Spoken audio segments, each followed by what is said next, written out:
because the general manager tasted the most delicious seaweed. As a result, couldn't stop eating it. In this way, Cage was invited to the headquarters and told that his seaweed could be put on the shelves of the chain supermarkets. A week later, the quality inspection department would come to inspect his factory. As long as it passed the inspection, his seaweed could enter 50,000 supermarkets. But Cage's biggest problem now was that he didn't have a factory at all. The seaweed is all fried at home by him. He went to the bank to apply for a loan, but he was only 20 years old this year. He still couldn't meet the conditions for a huge loan, although his approach was admirable.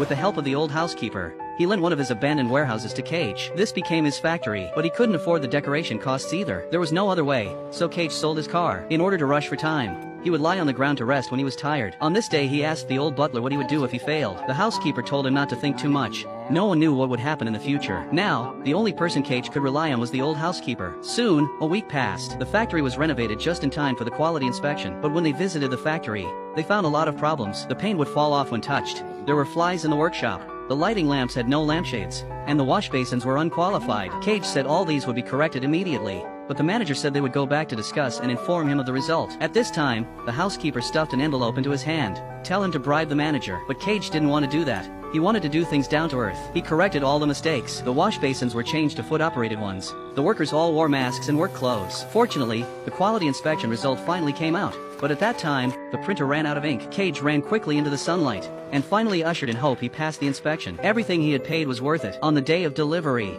Cage hugged the housekeeper and thanked him repeatedly.